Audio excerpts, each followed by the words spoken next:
Hello, all my crafty people out there. It is time for our weekly project. If you haven't been here before, my name is Stephanie and I upcycle clothing. Generally, things I find at my local thrift stores, sometimes estate sales. And this week, I am in need of a new pair of jeans that have a little more flash or flare than just your standard jeans. And I have found these. Now, plain jeans would have probably worked, but I really needed something with this center seam. So both sides have that center seam that go down. They even split at the bottom, which would look lovely on someone taller, but not on me. So I have an idea for these. Unfortunately, they was $11.29. Well, pricey. They're going to turn out cute. I'm not too worried. And my more affordable top, which was $4.99. It's very pretty and shimmery, and I think the lace and the sequence is gorgeous. It would go for a really fancy thing, but I don't have any fancy things to do. So we're going to combine the two and see what we get. If you would like to follow along, see how it goes, by all means do. And like, subscribe, let me know what you think, and I'll catch you at the table.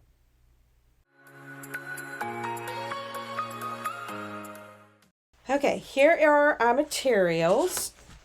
This is kind of like a shawl, and it's got a little tank underneath it. So it looks like this. It's very pretty. The sequins on it and the lace are gorgeous. So I think this is going to be great. And I'm also going to try and salvage the little tank inside because it's just a nice neutral colored tank. I can always use one of those. So that will be taken apart. These are our jeans, and as you can see, the seam goes all the way down to the end, and then it's got these little open fronts. They're a cute pair of jeans. They'd be great for, like I said, a taller person. Not so much on me. And I have marked right above the knee is where I'm going to open them up to, and I'm going to insert lace in the front this time. I think it'll be a little different. And I'm looking for something kind of sparkly. So, let me get these legs open. That didn't sound right. Let me get the seams on these legs open, and then we'll start on the, oh, good Lord, y'all.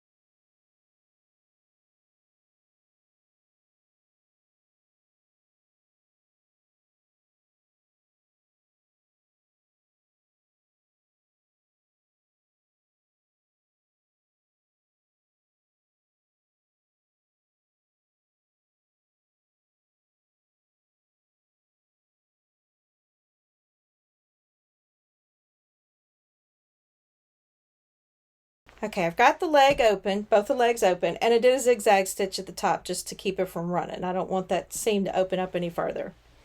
And I'm trying to decide exactly how wide I want my flare. Now, I would like to double the size of this leg, so I figured I need at least this width.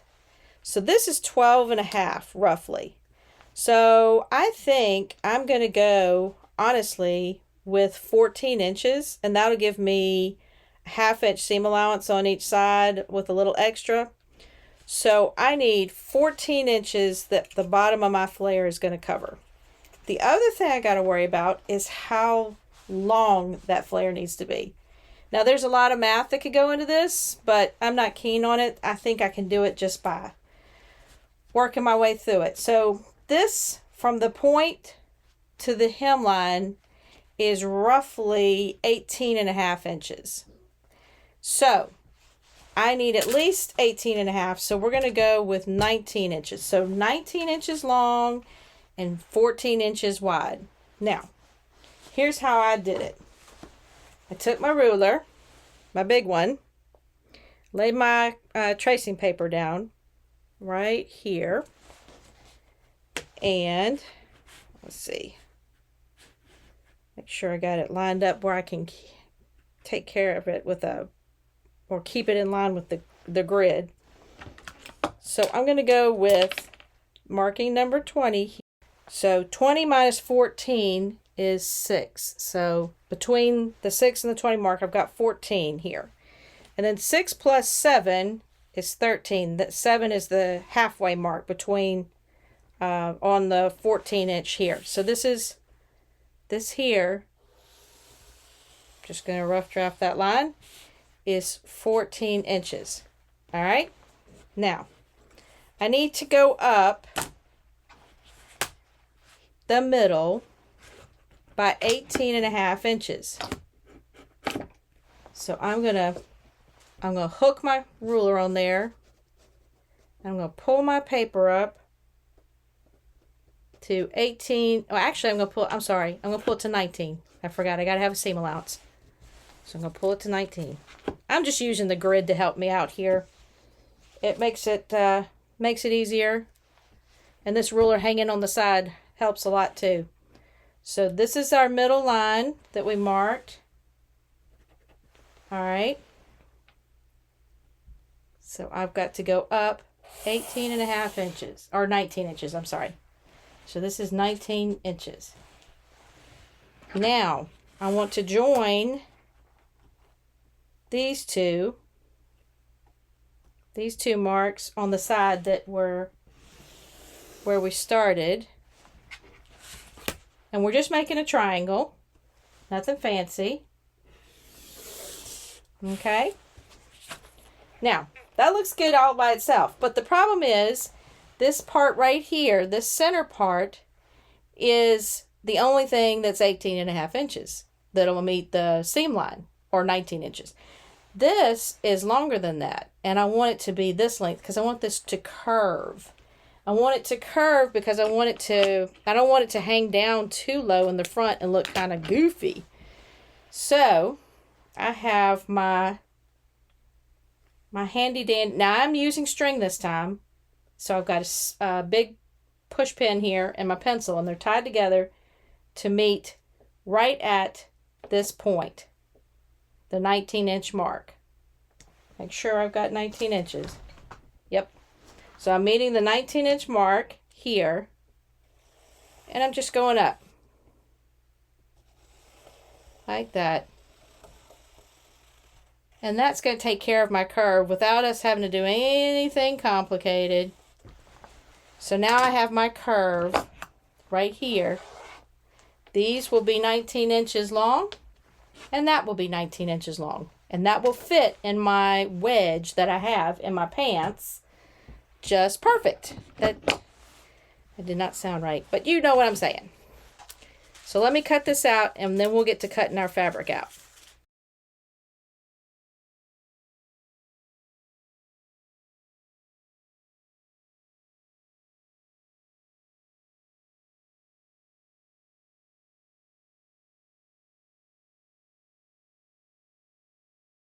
Just kind of roughly pin it so we can cut it. I think I'm probably going to cut it with the rotary cutter.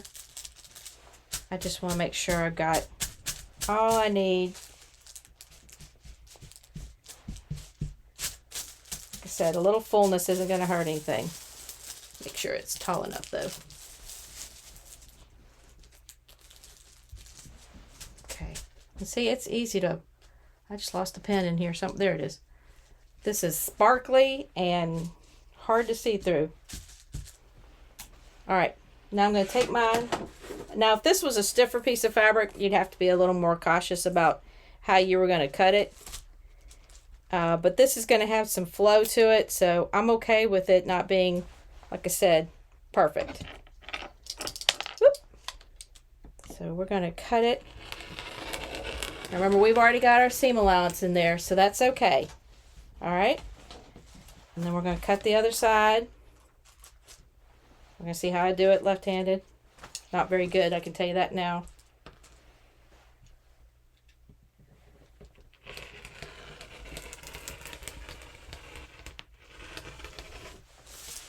Well, not bad. Now, we've still got a lot of this beautiful fabric left over. And we've got our two wedges, which I think are going to go into the jeans perfectly. and just give us some bling. Now you could make these twice as big if you wanted. You could go for broke. You could put them in the front and the back. The only problem with these jeans is I couldn't find one with a split in the back and the front. So we're going to pin these in, flare these out, and we'll see if we need to add some decoration to them afterwards. Okay, in order to put the piece in the leg, it takes some finagling. If you've ever done this before, there's not a good way to do it unless you've got the leg all the way open. And even then, it's iffy.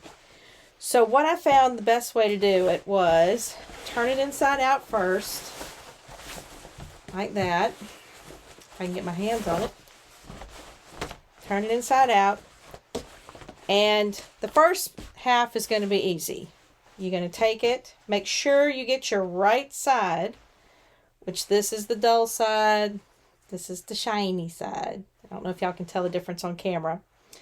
But I want the right sides to be together. So this is the right side. But this way, we're kind of sewing blind. We're going to put it on top of that seam because we want to keep this seam. It's already closed up. It's nice and neat. Don't have to do anything fancy. So I start at the hemline and I sew all the way up to the point. And then it gets crazy. You got to get all up in here. You have to fold your leg up and everything. But then I start at the other hemline and do the same thing. But by the time you get up to the point, it's tight and you have to be careful. Make sure you're not sewing over more than one of your pieces or the proper pieces of fabric.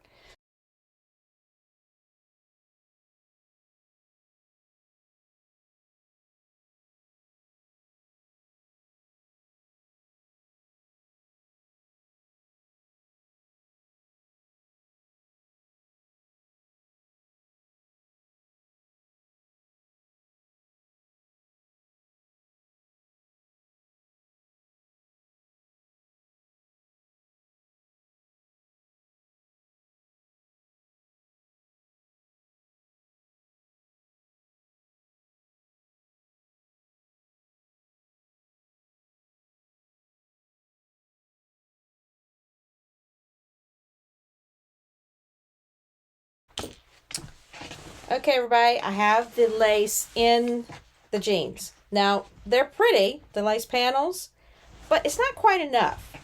I think it needs something that makes a statement right here above the knee. And I thought about these really pretty little bows. Now, I'm not usually a bow person, but these actually, I think, will work quite well on the front of these jeans.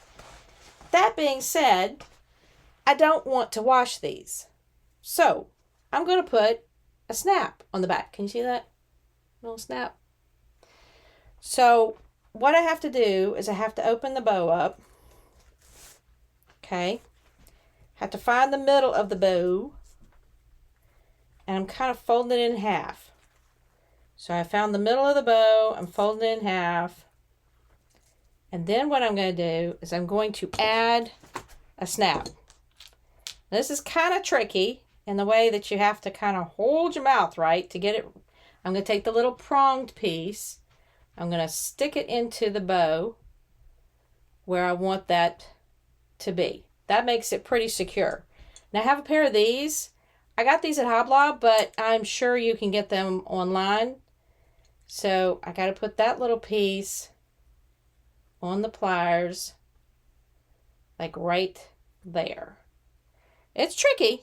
And then I want the little pokey piece, the little poker outer piece, to be the piece that I'm putting on the back of the bow. And then I just squish it. And there is my bow. All secured, I think. Yeah.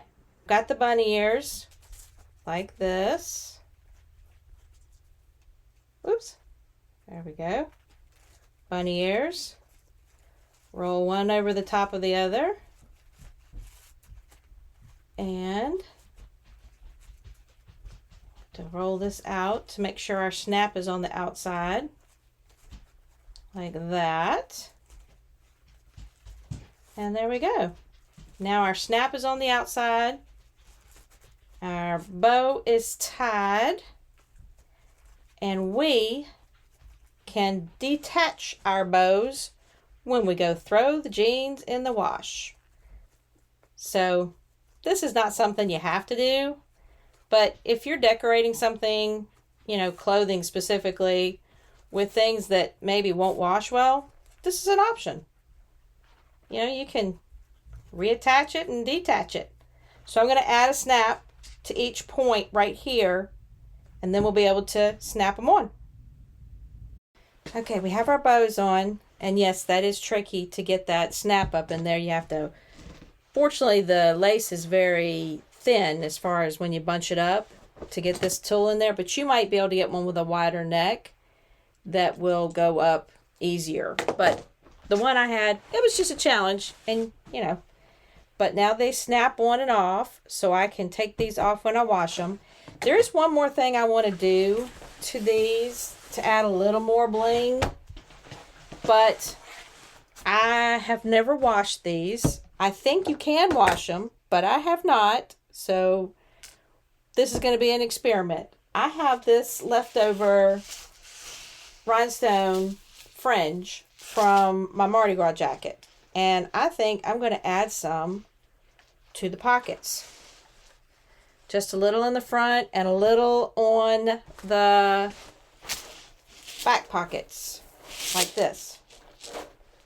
So let me get to working on that. First I'll just have to cut it to size, so I got to get my wire cutters.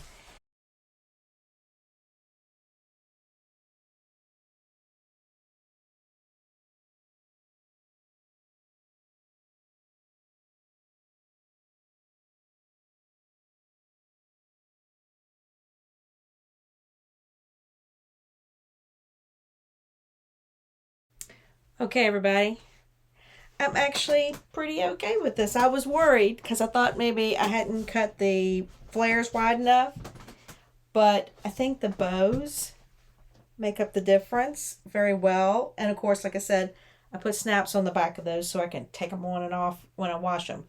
What you can't take off is the rhinestones. I'm going to give this a try, see how these wash, and I'll let y'all know. If y'all have any questions, by all means, let me know. But I think for bling and a tournament, this is going to get it. So if you had a good time, by all means, like, subscribe, let me know what you think, and I will catch y'all on the flip side of our next project.